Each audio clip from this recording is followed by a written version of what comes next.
Good morning. Yes, welcome to Coffee with Tea. Tea. Good morning. Good morning. Let's look. Forgive us. We had some technical difficulties that we had to work out because I had to be here with my brother Do because I had to do this because this is very important to me. So you guys know that on Mondays we have Man Convo Mondays for my series. It's Healing Time. Men Hurt Too, where men get to share their truth. And this is the disclaimer here: is that this is Do It All's truth. This is his opinion. He's not speaking for every man. He's speaking from his experiences. He's speaking from the conversations that he had with other brothers. So I wanted to bring Do It All Dupre Kelly on. He is 1/3 of the legendary platinum-selling 90s hip-hop trio, Lords of the Underground. He's an actor, a TV film producer, a community activist, co-founder of 211 Community Impact, 211 Media. Do It All is one of the most ambitious Black men I have ever met in my whole entire life. Oh, wow. I wanted him to come on because there is a stigma out here that, first let me welcome Do. Welcome, Do. What up, Trey? I'm over here playing with my computer. What's happening with you, man? Good AM, man. Good day to everybody out there. It's raining here on the East Coast in Newark, New Jersey, man. So I don't know if the weather had the technical difficulties going crazy because I never experienced that what I experienced with Zoom this morning. But we here though now. It's gonna be so good. That's why they're trying to stop us. But I've known Do for a number of years, and I have seen him go from being a rapper to owning a studio down in Newark, New Jersey, to being active in his community all the time. I have admired him from afar and up close. I have seen him do things that a lot of people would say, well, you made it on your own, so why are you doing this for your community? He loves Newark, and I'm just really, really here to say I'm so proud of you because a lot of our Black men are getting a bad rap. A lot of our Black men don't get the recognition that they deserve. And I wanted to just come on and have this real conversation with you about ambition. Right. First, I want you to start like I start with all of the men in this series. The series is Men Hurt Too. If you just tuned in, you're tuned in to hashtag Coffee with Tea, and I'm T, and I'm here with Do It All Dupre Kelly. And we are talking about ambition. I want you to start off, we always start off with the guests telling us a little bit about their blueprint, their background. What was your relationship like growing up with your mom and your dad?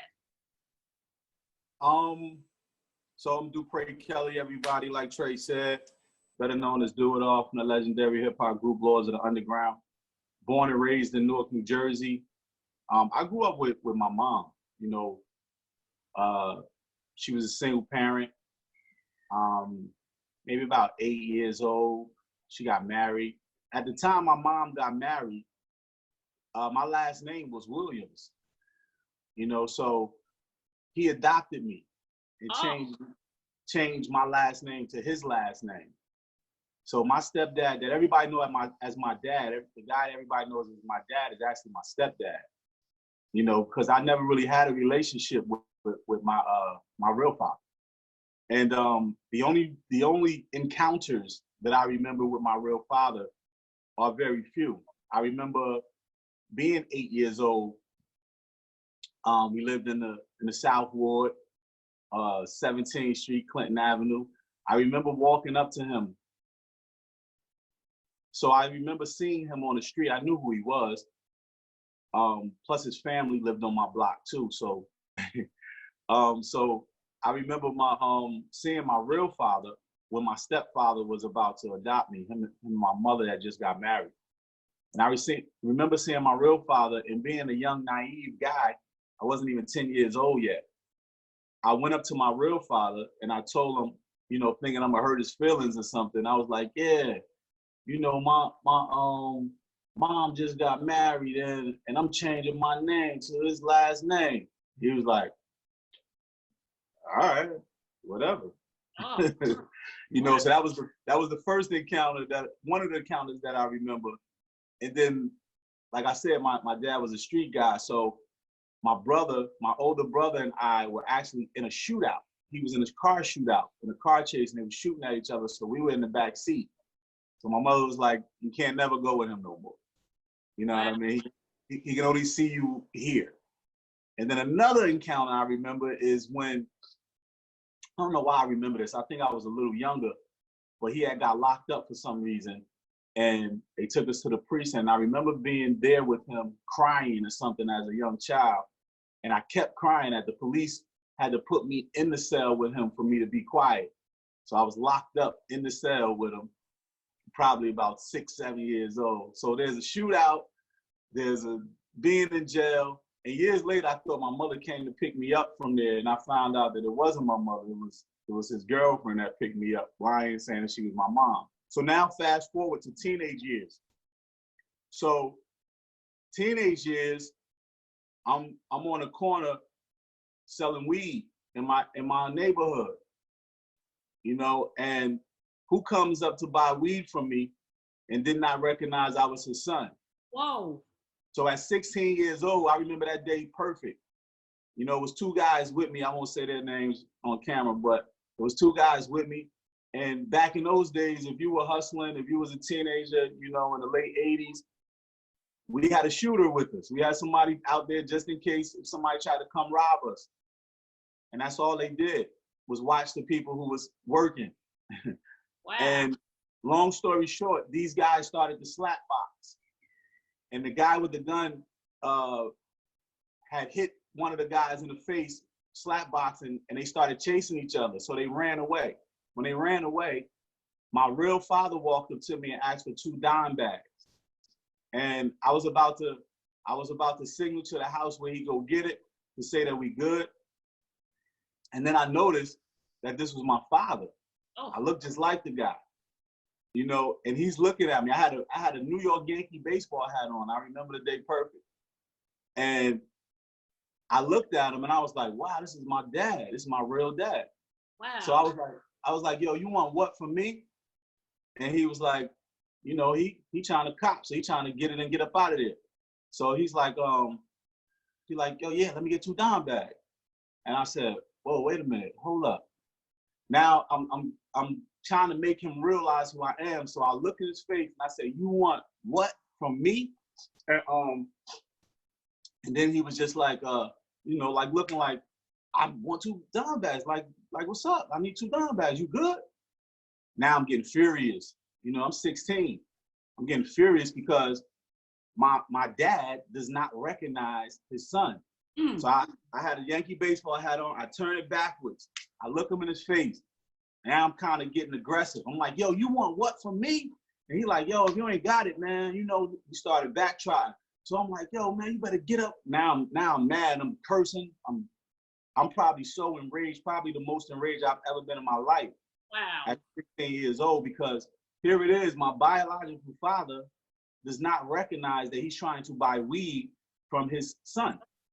And so I'm making a bunch of noise, and the guy with the gun is running back up the street like, yo, dude, you good? Because I'm making a scene. So my real father starts to backtrack, like he's trying to get up out of there now, like this dude tripping. My boy's running back up with the gun.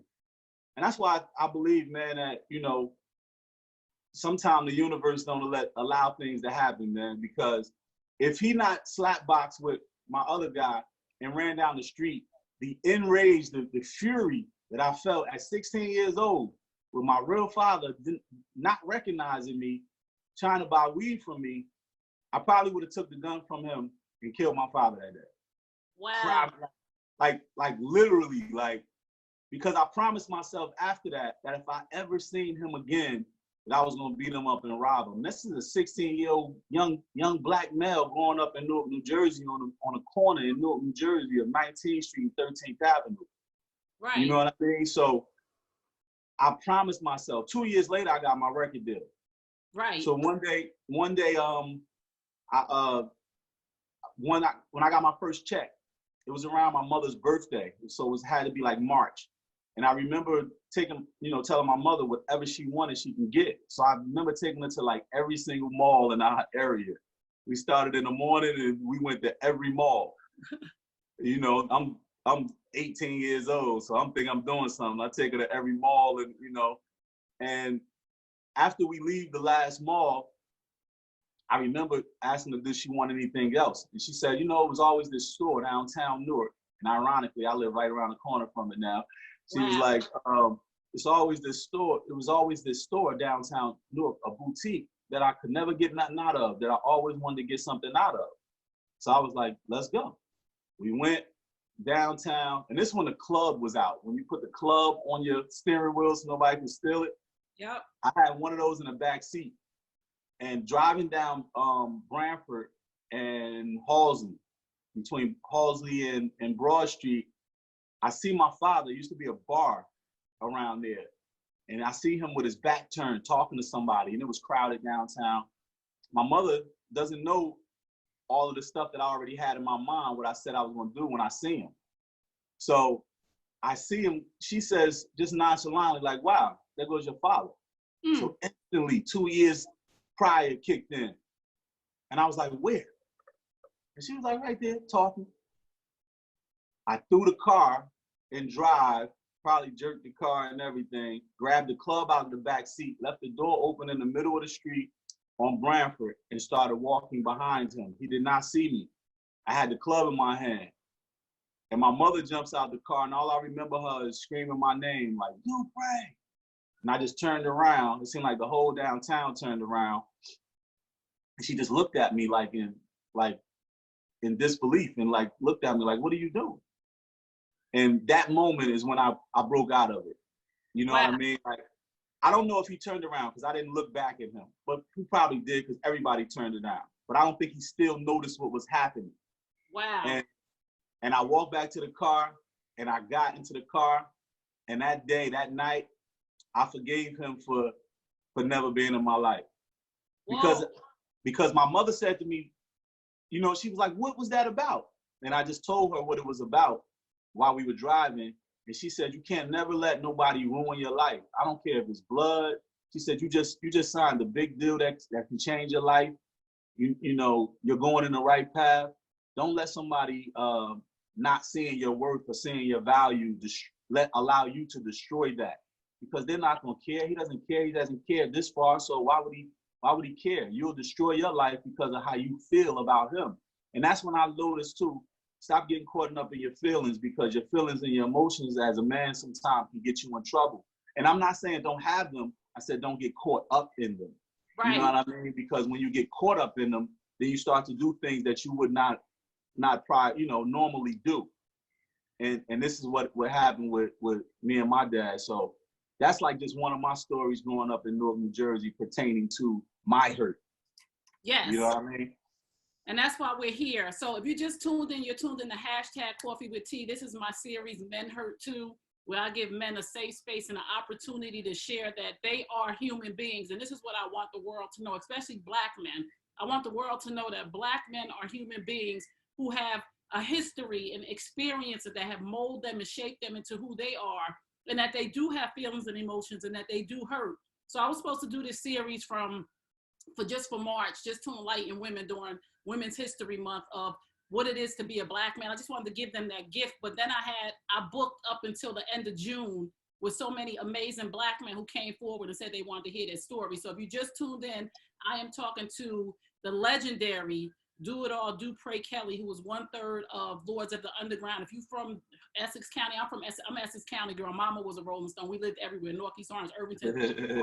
So I'm here with Du, and I want him to just share now. We're talking about ambition, and the reason why I wanted to bring Du here is because the story that he just gave was so powerful. This is a young Black man who came from the streets, who was raised by a single mother, and thank God that a man came into his life, another Black man came into his life, adopted him, gave him his last name, raised him, and sent him on a path of success. So a lot of people say that Black men lack ambition. I just want you to speak to that real quick about, do Black men lack ambition, or do they actually lack someone to give them direction? I doubt very seriously. Like, we don't lack ambition. Not at all, Trey. We don't lack ambition. I think that's a misconception. I think we lack the tools that help us obtain the ambition. Right. You know what I mean? Like, there's so many fellows that I know, so many men that I know who are ambitious. Right. Even look, on my album, I'm working on a new project, right? It's probably like my most personal album ever. And when I say personal, I feel like I've always been truthful with my songs with Lords of the Underground, but I've always omitted the personal side. Right. You know what I mean? Because we were taught as Black men or as Black people, you know, you don't share your private moments, your personal moments with everybody, because we're so used to having people use those things against us in our growing lives. So I don't believe that we lack ambition, because I have a song on the album, like I said, called Dope Boy, right? And this Dope Boy record is actually an inspirational record. It's my personal inspiration. Me coming up, I said that all of our leaders were killed, you know, murdered or thrown in jail, enslaved. That's how I grew up seeing all of our leaders, you know. So the leaders who we look to were the people who were probably into negative things. Right. Now, these negative things were the dope boys in my community, the dope boys in my city. And believe me, I'm not telling anybody to glorify selling drugs or anything. What I'm saying, I didn't look up to them because they sold drugs. I looked up to them because they were ambitious. Right. I looked up to them because they had fly clothes on, they had the girls, they had the material things. Because material things to a young Black male in my community meant success. Wow. You know, the things that you have are the receipts of your life. You know, and that's how I looked at it. So when I see these young men who were hustling and selling drugs at the time, it's not that I wanted to sell drugs, it's that I wanted the same ambition to get the things so I can have the receipts of success. And that's what it was in our eyes. So I say that they were ambitious because they were geniuses the way that they did things illegally. And now, and let me clarify, because I don't want to take people to take this out of context. In slavery, when all we had was the scraps to eat, we made a cuisine out of the worst part of the meal. You see what I'm saying? And that's all I'm saying, is that in our community, geniuses and men with ambitions make meals out of the worst part. Right. So yes, they are ambitious. But because that meal is not cut from the fine meat of the cow, or because that meat is not come from the finest part of wherever you're getting your meal from, people say, oh, they're not ambitious enough. No, wow. They are ambitious. But if the playing ground was even, you can tell how the success and the ambitions look in Black men's eyes, and they will be able, their story will be different. Their testimonies will be different. Right. I don't know if you ever seen a social it was like a social experiment where the track coach, he had his white track students and he had his Black track students. And he told his white track students, I want you to run all the way out there to that cone, 2 feet away. He told the Black men, take 1 step. He told the Black girl, I need you to run halfway up to where the other white guy ran. He told the Black guy, take 1 step back now. Wow. Then he told him, run all the way up to almost to the goal, the white person, but stop, don't cross the goal. He told the Black man, take 2 steps. So therefore, he was trying to show the white people on the track team as the Black people is that you're always going to have an advantage in life. And this Black guy has to go through this mental movement.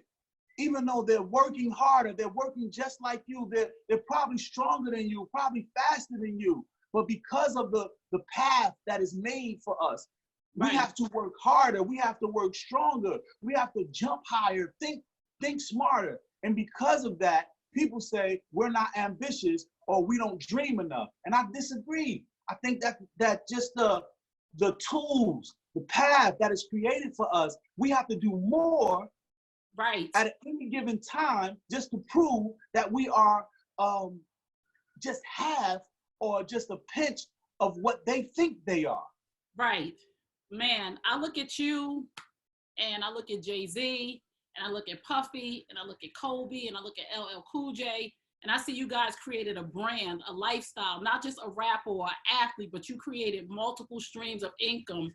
And I want to know, where does that come from when you are expected to fail or to just be average? Where does that motivation and that ambition come from when you was on the street at 16 and your dad didn't recognize you, what makes you move forward to say, I'm not staying here? Well, I mean, it's just survival instinct.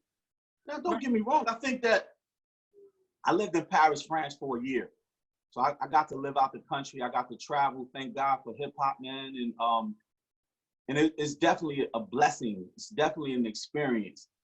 But what that comes from is survival. Right. Survival mode. You know, that's what I don't want to be like how my family members were.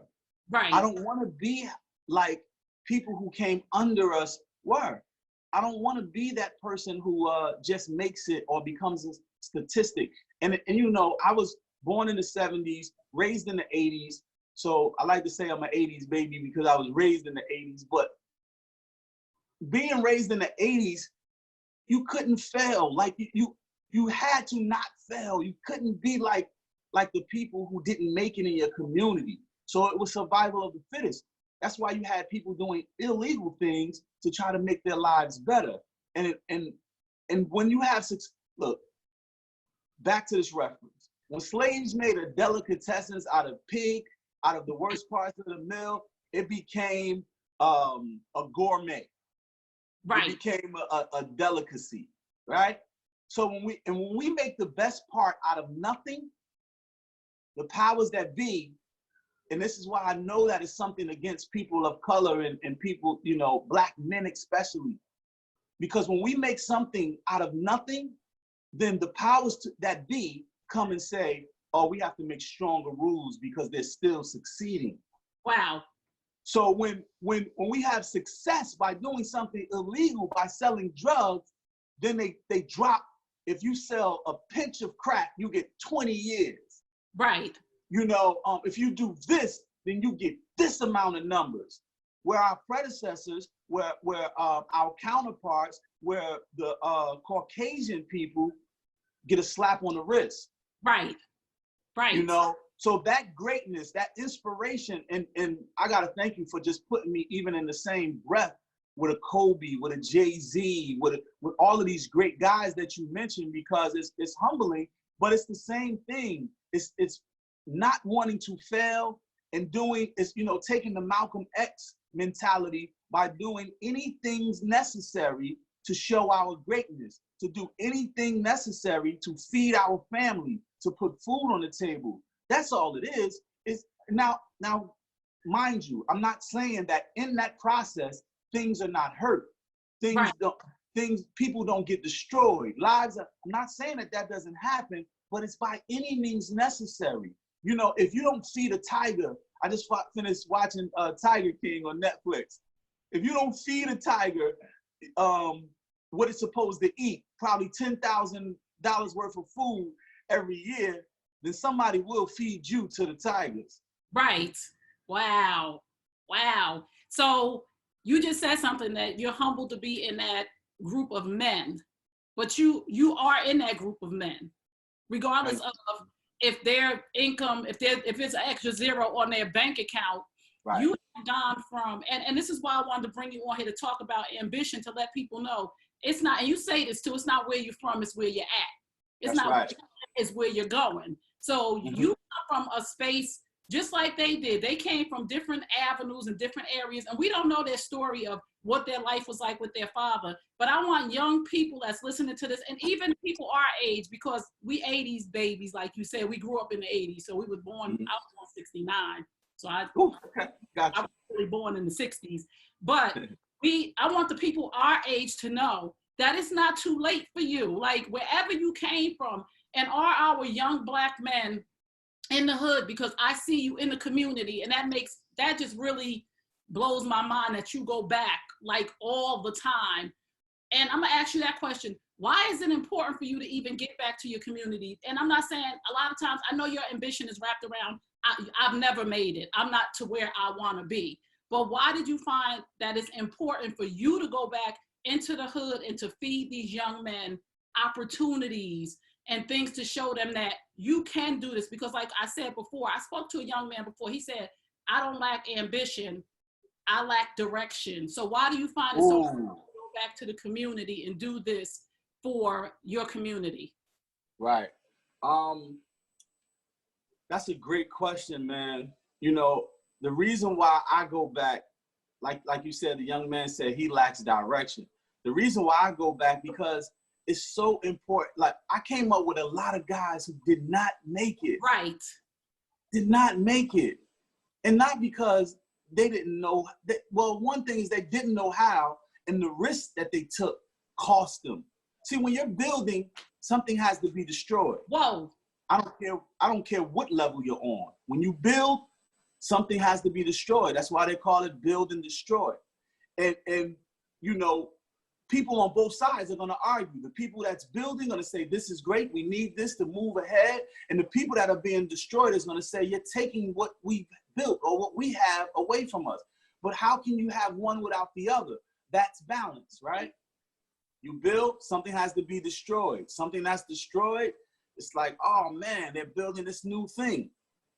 The people in our community, these young fellows, these young women in our community, the reason why I go back is because I want to show them physically what it looks like. I want them to know that it's tangible, that it can be touched. You know, and when you see from afar, it does not just inspire, but it influences. Right. But that's when you see from afar, it influences. But when you see up close and you can touch it, it inspires. Wow. And that's different. That's a different type. Influence is super powerful. Influence is powerful. But I just take the theory, when you're under the influence of anything, then you're really not yourself. You're trying to as if, as of, or as if. You know what I mean? You're trying to be like. But when you're inspired, I think inspire comes from in. It's in spirit, right? Inspire, in spirit. So when you're in spirit, then that's the God. Then that's the true light that's walking in you, where you can add on to greatness that somebody has already created. But they can only really get that inspiration when you're touching them, when you're right there. God bless Amiri Baraka Sr. He told me, I lived in, like I said, I lived in Paris. I lived in Raleigh, North Carolina when I went to school for years. I also lived in Brooklyn for about 2 years. But I was living in California for a year as well. And when I got with Amiri Baraka Sr., we were doing this video, Flags, with Naughty by Nature, where Ice-T was around. And we had the gangs, the real gang members on Clinton Avenue in Newark. Yep. You know, facing each other. Real gang members. And all of the G's made all of that happen. But Amiri Baraka Sr., who's our mayor's father, saw me. And I used to call him OG. And he was like, dude, he pulled over. He said, what's going on out here? Because we had the gang members out there. It looked like it was about to be a war. But it was a video called Flags. Right. And he said, and I told him, I said, oh, this is a video, OG, because I call him OG. And he said, wait a minute.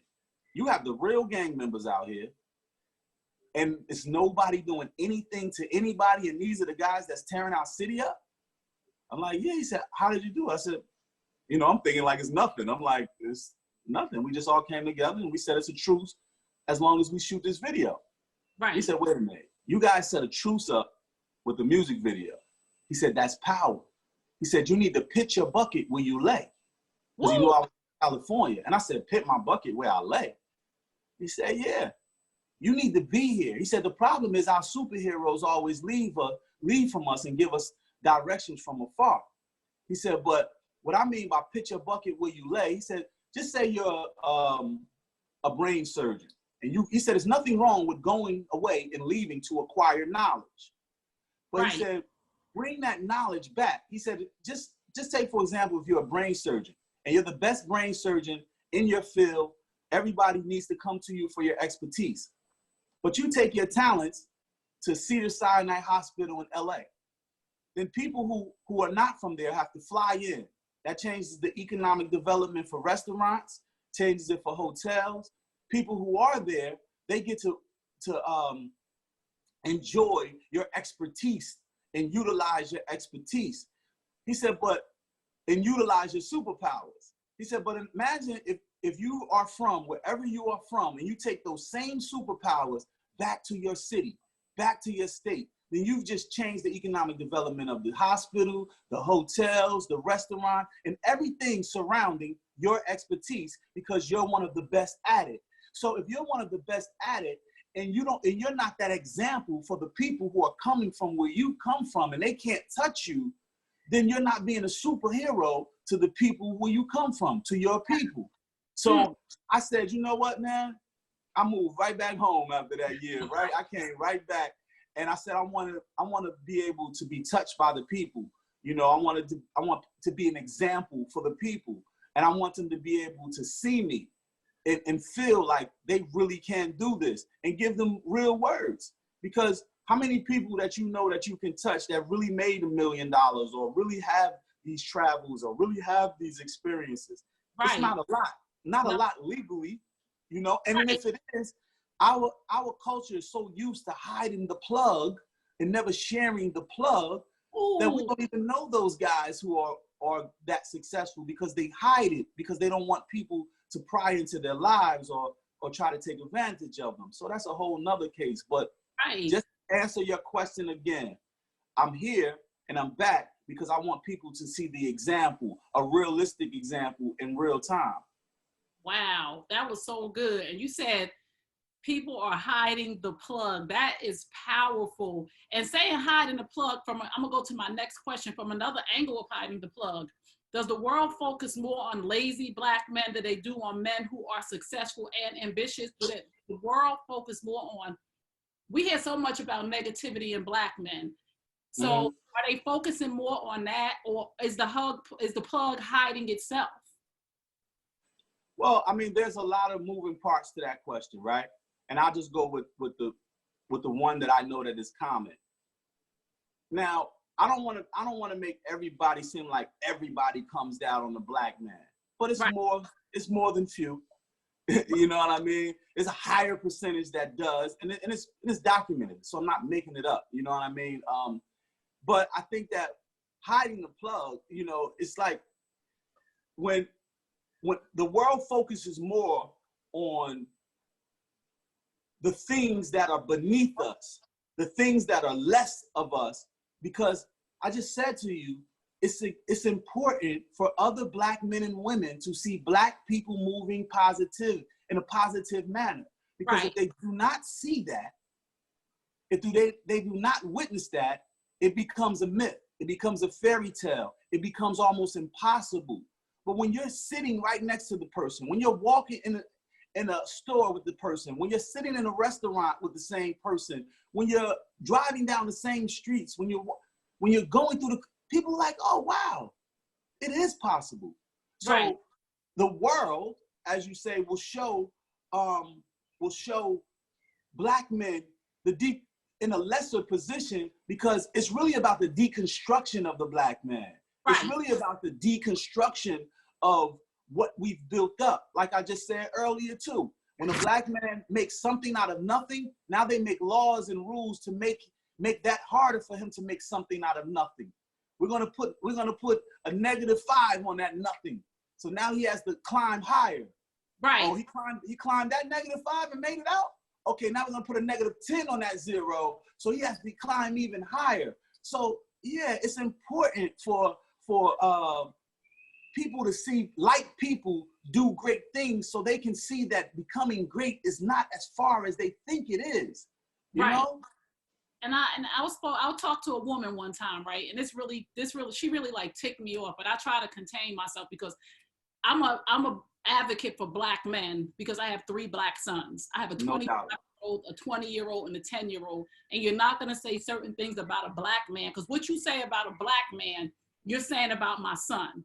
And I was talking to a woman one time and she said she was tired of Black men because all Black men lack ambition.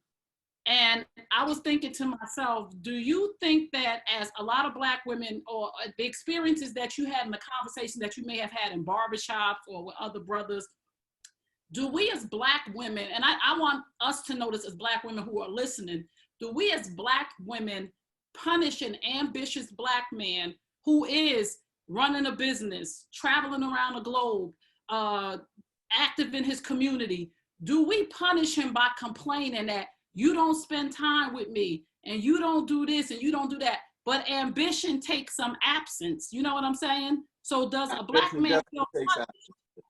Right. So does a black man feel punished by black women because we require different things and we say different things to you? You know, it's funny. I had this conversation, and I won't say no names either, but I almost can't say certain things because they're gonna know what I'm talking about. Right. But I'll say this. I had this conversation a little while ago about with a few of my friends. Right. One of them became a professional athlete. I can't even say which because my friends will know what I'm talking about. A professional athlete. We were in a hotel room. It was like 4 of us, maybe 5 of us, and we were just talking about our successes. You know, one is a professional athlete. 2 of us became hip hop stars. One is a big computer guy. One owns a real estate company. So it was like talking about all of the successes. And we were talking about who has children at this time. This was about 10 years ago, though. We was talking about who has children, who has wives. So one of the guys who's very successful has a wife. She's a white girl. Right. Right. So we had jokes initially. And we don't have nothing against white people, man. You know, only the white people that have something against us. Right. You know what I mean? So it was jokes initially, but then he got serious. The guy who's married to the white girl. So he actually used to talk to a black girl that everybody used to like. Right. So we said, man, whatever happened to her? You had such and such. Why didn't you marry her? And he said something that made me think. Now, I know a lot of people out there are going to have their own opinions on it, but this is just a real life situation that I'm sharing with you guys. Right. So he said to me, after we joked around, we all got serious. And he said, man, you know what it is? He said, this is the only white girl that I've ever been with. And we said, wow, it's ironic that you married the only white girl that you ever been with. Why? When you had such beautiful black girlfriends and one that everybody wanted. He said, you know what? Every black girl that I was with never had a father in their life, right? Wow. Black girl, never had a father in their life. He said, so every time that I was doing what I was doing and he was, you know, striving to become successful, which he became, he said, they always downplayed it. They always pushed me away from it. You know, they always, their mother always told them, you don't need no nigga. You don't need no man. You don't. When it comes to a man, always the pointing the finger. Oh, you a weak ass dude. You a da-da-da-da. Always combative with him. And he said that's only because she grew up with no father. So her mother grew up with no father. So all she did was pass down of how to be a woman from a woman that didn't have a father to another woman who didn't have a father. So every time she got a good black man in her life, she couldn't even recognize who she had in front of her. You know what I mean? So she pushed and pushed and pointed until he met a woman who just happened not to be black, who grew up with both of her parents and never gave him that. Never pushed at him like, nigga this, you can't do this. But she probably wouldn't have called him the N-word. But you can't do this, you can't do that. But she pushed him, baby, you can be great. You can do this. Oh, you want to do that? Let's do this. So I'm not saying that every black woman is like that. I'm just saying this is an experience of a story that a friend of mine told me who's very successful. So when he finally encountered that after college, he fell in love with that because all of the pretty, dope black women that he had was the ones that was doing this. Right, right. And he didn't like that. So when he met the one that said, what do we got to do, babe? Right. Let me push you, babe. Let's go. And I talk about that in my relationship. I was married for a long time, and the relationship failed because he was busy. But he wasn't busy, he was ambitious. And he's very accomplished now. But I couldn't see that. So him being ambitious and wanting to be successful required a level of absence that I wasn't necessarily ready for. So when another dude came into my life who really didn't have ambition at that time in his life, it was just fun and paying attention to me, I couldn't see that he was going somewhere. So I see Right. a lot of women. So I like to ask Black men, do we stifle your ambition? Because if you're ambitious, we should be pushing you to say, you know, like I said, for you, for Kobe, for Jay-Z, for these are, you guys are men. You have to have a level of absence in your family. And saying that, how do you maintain that balance? Or should you just be on your path if you're a younger man? Or even, should you just be on your path of ambition until you get to where you're going? Or like your boy who found the white woman, and I don't think he picked her because she was white. Or should Right. you go with whoever is pushing you to be ambitious? I think that you have to be ambitious in your own space. And this is the adult dude talking, because I probably would never answer like this, the younger person to be. But I think that you have to be ambitious in your own space. Whoever you are as a man, you have to be that way. Whoever you are as a woman, you have to be that way. And then you have to bring both of those ways together, and they have to be a cohesive connection. They have to be in tune. They have to be equally yoked, right? Because if they're not, if you're trying to make your partner happy, it's not probably going to work. They have to make themselves happy. Right. You know what I mean? If you're trying to do something for your partner that is going to push them ahead, that's all well and good, but they have to want to be accepted. They have to be accepting of that, right? Meaning that whoever you are, you have to be in your space and be who you are already. So when you enter a relationship, you can tie it all in together. Because if you're trying to make your mate something and she's trying or he's trying to make her something, it's not going to work, because all they're going to become is what they wanted to become anyway. Right. You know? Right. Yep. And that's just it. Like, for instance, you can't, if you're not happy, you're never going to be able to make your mate happy. Right. You understand? You already have to be happy in a relationship. And these are just my opinions out there, people. I know people probably have a bunch of questions and their own answers, but you have to be happy within your own space. And in order for the relationship to have a joyful experience. Because if you're trying to make your mate happy, or she's trying to make you happy, it's not going to work. No. You know, you have to be already happy. So you have to make yourself happy. Yes, happiness is an inside job. So if you're just tuned in, you're tuned into hashtag Coffee with T, and this is our Man Convo Monday for my series Men Hurt Too, where I give men safe space to share their truth. And like Dude said, this is his truth. This is his opinion from his experiences in life. And I'm going to talk about, we were just talking about women and how a woman can stifle your ambition, but not know that she's doing it because I need time. You don't pay attention to me, and that balance not being there. But then you're saying every Black woman, a lot of Black women that I talk to, not every, but a lot of Black women I talk to say Black men are not ambitious. But when they are, we talking about, he don't ever spend no time with me. He always out on the road. He don't call me when he out on the road. He doing this, he doing that. So we can't have it both ways, ladies. There has to be some balance. We have to have some understanding that a brother is trying to get somewhere. So some absence is required. So I know that you have a project coming out called Brenda's Son. And Brenda is your mom, and I know that you love your mother, and I have experienced you with your mom because I try to show up to your birthday party every year. No doubt, you always show love, definitely. I try to show up unless my kids is doing something I ain't got no business doing. But the one thing I love about the dynamic of you and your mom, and I want you to talk a little bit about her, because I know your ambition from somewhere came from her as a Black mom, because a lot of times as Black people, but Black moms, we get a rap in with how we raise our Black sons, because we do some damage to y'all. I'm not going to negate that. But every year when you celebrate your birthday, you celebrate your mother. Why? Yeah. I just feel like, you know, on my birthday is the day that she gave birth. That's the first time she ever gave birth. So that's her birthday to me. I mean, I know we get caught up in the calendar, the human calendar, and, you know, these human experiences, but that's her birthday. Right. That's both our birthdays. That was the first time she ever gave birth. You know, I just believe women are gods because they're the creator of lives. You know what I mean? They give life.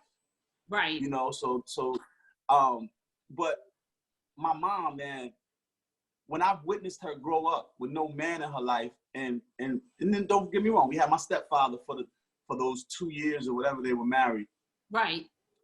And I got to give him a shout out too, because he you know, for another man to come and take care of another man's child, I just give them salutes always. But my mom, just to see her strength of what a Black woman is, it just makes me respect women in a whole nother sense. Not just Black women, but especially Black women. Right. You know, because, you know, that was my experience. Seeing the trials and tribulations of this young, my mother had me when she was 18 years old. Wow. So to see this young Black lady with book bags on, picking me up after she came from Essex County College, standing on a bus stop with her at 9 p.m. at night with a book bag on one shoulder and a bag of groceries in the other, and me holding on to her jacket like this. You know what I mean? Every time I see a young lady on our bus stops or walking after 8 p.m. or 9 p.m. with a child, I really want to stop and say, can I give you a ride? And I know that they don't want to take it, but that's the feeling it puts in me, because I know that was me. I know that was me and my mom. And I know what she's going through, because I seen my mother cry when she didn't know that I was watching her cry. Right. But we'll wake up the next morning and do it all over again. You know what I mean? And then when she had my sister, to have 2 children maneuvering through streets like Newark, New Jersey, which is similar to Oakland, which is similar to Detroit, which is similar to Cleveland and other cities. You know what I mean? It just showed me, you know, I started to see the cape stick out of her jacket sometime. You know, I started to look for the phone booth that she was running in, because she couldn't just be doing this with normal human strength. Whoa. You know what I mean? Like she couldn't. It's something else that a single parent mother, especially a single Black woman, does. You know, I seen her take the scraps from her earnings and make it seem like that we weren't poor. Whoa. I seen her, you know, they say Jesus turned water into wine. Well, my mother turned nothing into food every night. My mother turned nothing into clothes on our back. My mother turned nothing into a roof over our heads. Then she must be Jesus in my eyes. You know what I mean? So that's the way I looked at her. I just was like, wow. And what really did it for me, that I would always honor thy mother, is a friend of mine at about 11 years old, I used to be with every day, got killed. Ooh. And that day he asked me to come with him. You know, come with me, dude. I'm about to go down the hill. Nah, I'm going in the house to write rhymes. I'll catch up with you later. We're 11. My mother runs in the house maybe about an hour or 2 later. And in my Keep the Faith video that will be dropping soon off the Brenda Sun album, I have Muju Thomas playing my mom. And she grabs the character that's playing me in the video and just holds him. And this was a true story. My mother ran in, I had a Walkman headphone on, writing raps in my notebook. And she just came from behind me and just held me. And it startled me. I looked up, looked at her, like, what's wrong? What's wrong? And she just wouldn't let me go. And then she said, have you been outside? And I said, no, I've been in here writing rhymes. She said, I think something happened to Ricky. Oh. And I was like, what do you mean? I was just talking to him about 2 hours ago. She said, yeah, it's police, ambulance. So I jump up to run out, and she said, no, don't go. She stood in front of the door. And she said that whatever kept you in this house, how do we take it to the next level? Wow. And now my mother, we talking about late 80s, mid 80s. My mother hated hip hop because it was new. It was that boobity boobity boo bop that she said. Right. You know, I don't want to hear it. I don't want to, that ain't even music. I don't know what you guys doing. You just worry about going to school. And that's what she used to tell me. But since hip hop kept me in the house that day, my mother, who she took, our rent probably was about $600 at this time. She took $450 out of our rent to put me in the studio, because I told her the studio would take me to the next level. Redman was my DJ at the time. Wow. She sent us to a studio in Harlem, New York. I think it was on 140 something in St. Nick. No, 104th in St. Nick, something like that. We went to Ready or Not Productions, which was a studio in Harlem. And we made 2 records and a video with my rent money, with my mother's rent money, excuse me, my mother's rent money. Yes. And what she did in that moment is she showed love and took her own money that she did not have to support the dreams of someone she loved for something she did not like or understand. Wow, sacrifice. So when you support something that you do not like or understand because of the person who is passionate about it, you love them, oh, that's unconditional. Wow. That's taking a leap of faith. You know, yes. Listen to what I said, to support something that you don't like. Right, yes. Because the person who likes it, you love them. Wow. That's powerful. And that's only the strength of a Black woman, because if that was my father or a man or a male, he probably would say, man, look, you're going to do this. Right, right. I'm putting my foot down. I'm not taking this rent money to do that. We worked hard for. You're going to do this. Right. And I don't even like that. Right. You know what I mean? But this woman, something she did not like, she supported anyway, because the person who liked it, she loved unconditionally. Wow. You know what I mean? And now she took that little bit of money, and that money changed her life. Yes. Something that she did not like actually changed her life, because she loved the person who liked it enough to support her. So that's why my mother gets the props, man. And my mother was a singer. So when she had me at 18, she was in a group. She was singing at the Apollo. She gave up that dream to have me too. So that was the second time she sacrificed. So why couldn't I just sacrifice to show her the love as well? Wow. And that's why I celebrate her on my birthday and beyond. I love that. And the thing that I love that you said the most about your mom is you got an example. You got a prime example. And I was wondering where your ambition came from. And you just said, as a little boy at the bus stop in Newark at 9 p.m., your mother was ambitious with that backpack on her back. I'm going to get my family to where they need to be. And that's something that was embedded in you, where you probably right now just have an aha moment with me to say, where does your ambition come from? From an example of somebody who just got up and said, I'm going to school. I'm not going to fail because I had a child at 18 and I'm from the inner city. I'm not going to do that to my babies that I decided to have. So let me get this backpack and go to Essex County College and show them what it looks like. So Stop at Food Town. Let me get this Food Town bag, and we're gonna trump it back home. That's ambition, and just in itself, like to look at that, to have that picture in my mind right now, to say, where did Doitall get his ambition from? His father was trying to get 220s, 210s from him on the corner. His stepdad tried and came into your life to give you what you needed at that moment. But your mother has been there to be an example of ambition for you. So I commend her. I want to ask you one more question, because we're going to get off at 10:30, and I hate to go because I could just stay here with you all day, because I believe. Sorry for the technical difficulties. I know that killed us for about 20 minutes or so. No, we went over and we passed over into the time, because we usually only do this for 20 minutes, but I kept you here a little bit longer because, like I said, you are one of the most ambitious Black men that I know, that I have personal touch with, that I've seen you not only encourage me and inspire me, but encourage and inspire a circle of people around me, and the respect is just due.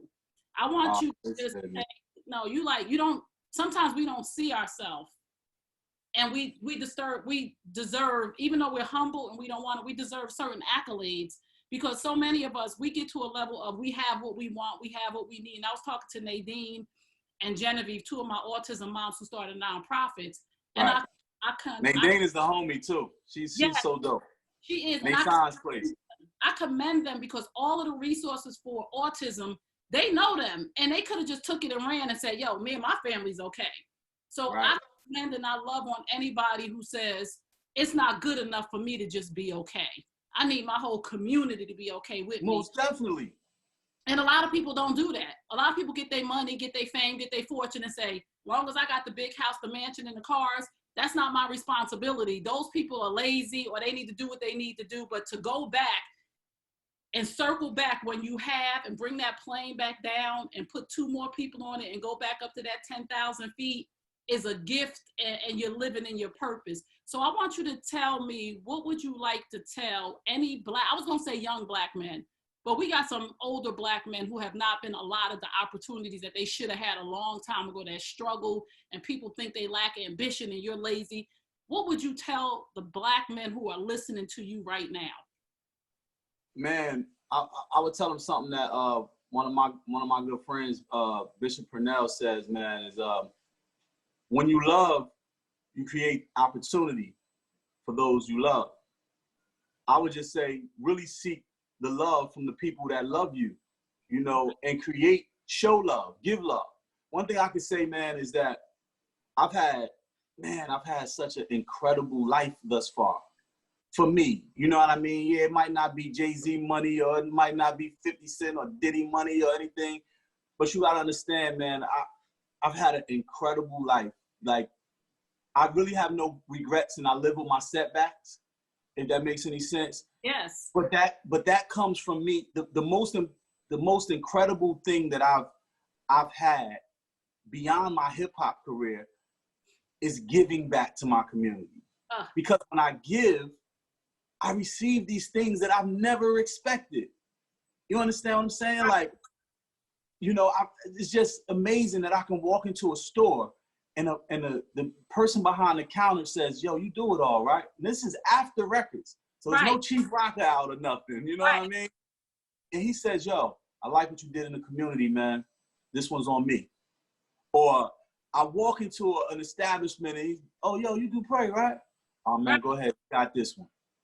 You know, that just amazes me because I can afford to pay for it, but because of what I've given to the community, you want to give back to me? So it just shows me that Black men out there, man, it's going to be hard. I'm not going to sugarcoat it for you. It's going to be hard. We have to jump higher. We have to run faster. We have to outthink. We have to think smarter or think differently. And we have to stay on ourselves. We have to be, we can't look for validation for those who are not giving it to us, because help is not on its way. It's within you. Oh. Help within you. It's not on its way. Because if you think it's on its way, it's never gonna come. You have to travel further so people to see that white flag waving. You have to hustle harder. It's in you. Become happy with who you turn yourself into. Yes. You know, turn yourself into something that people will notice you. People will understand what you're doing.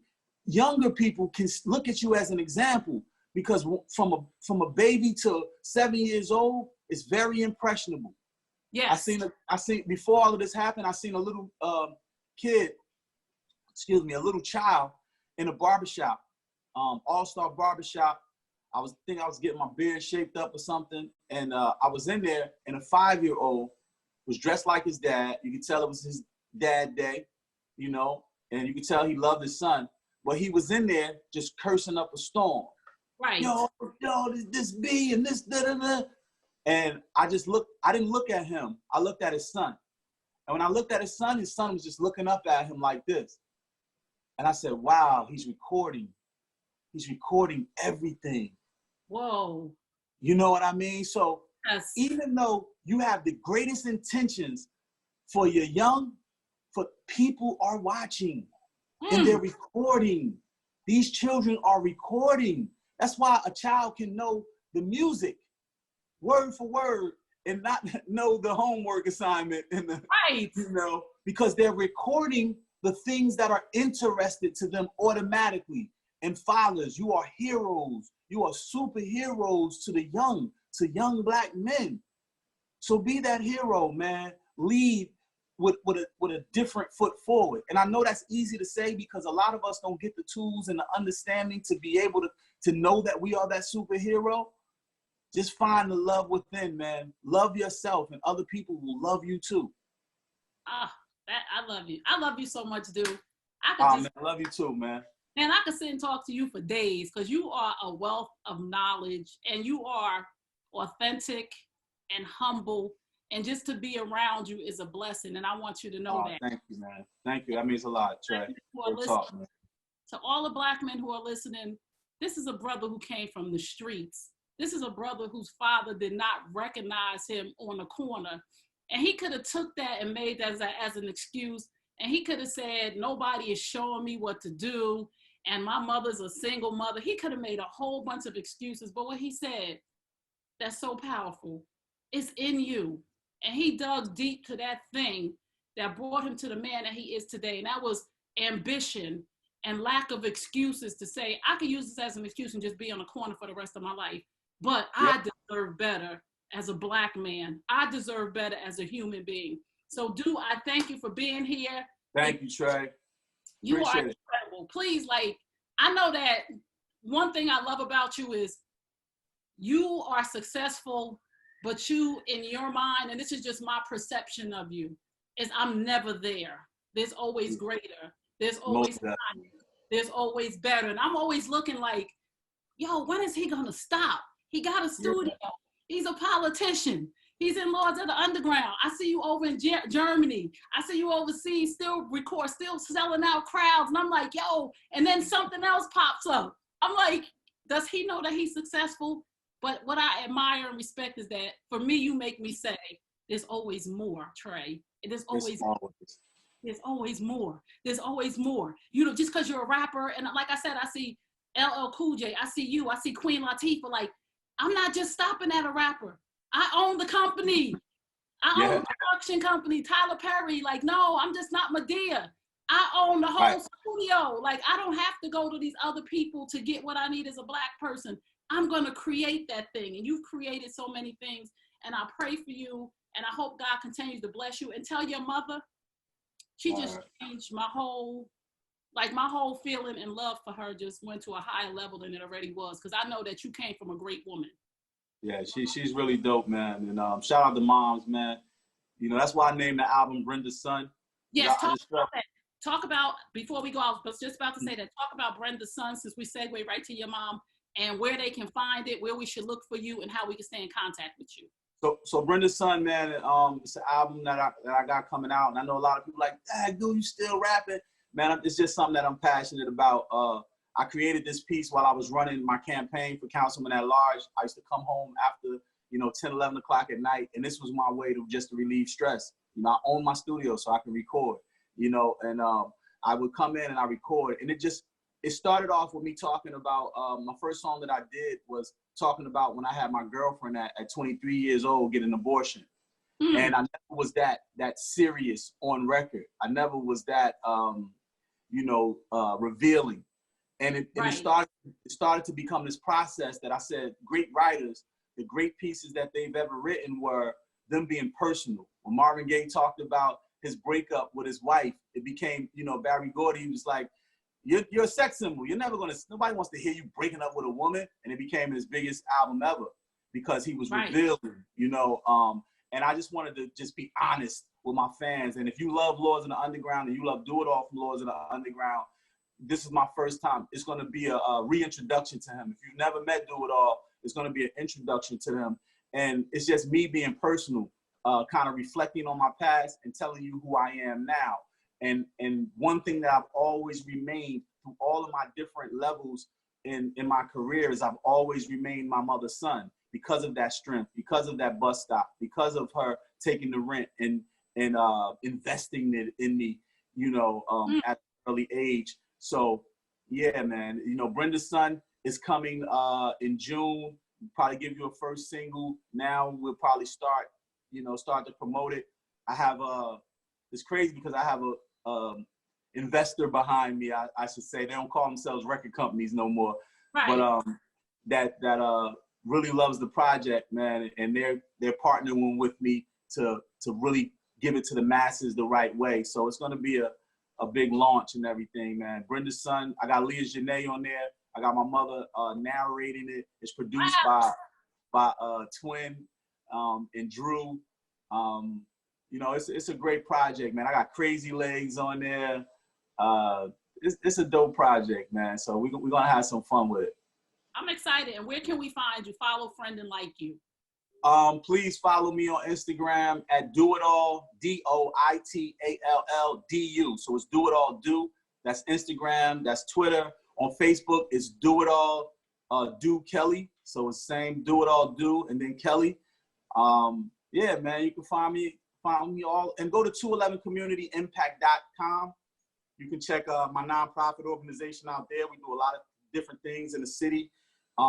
with the city government and the county government. Right now, we're trying to get PPEs for all of our essential workers from the fire department, police department, and a lot of nursing homes have been contacting me trying to get gowns and things of that nature. So we're trying to help them out with that right now. We're making sure that families, seniors, that they get food.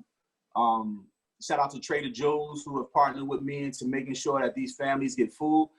We've cooked food for them. We gave them raw food.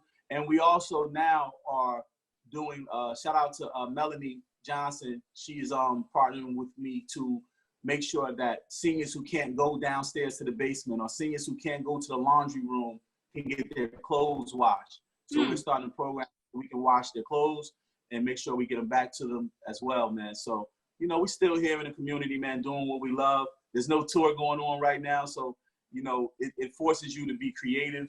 It forces you to come out on the other side of this fear hole. Wow. Thank you so much, dude. Listen, still doing it all. That's why I love you so much. Hey, man, you got to be careful of the moniker you pick because you got to live by it. Yes. This has been an incredible interview. If you just tuned in, you tuned in to #Coffee with T. I'm on Monday, Wednesdays, and Fridays from 9 a.m. Eastern Standard Time, usually till 9:30. On Mondays, I have my Men Hurt 2 series that I'm recording. If you missed any of the episodes, this is number 7. And I knew it was going to be special because it was number 7. But if you missed any, God number. Yes, each and every one of those brothers brought their truth. And I always say this: truth plus transparency equals healing. I hope that you'll tune in again on Wednesday, and on Mondays, I'm going to have, I have an incredible lineup of men, and I have other men who are interested in doing it.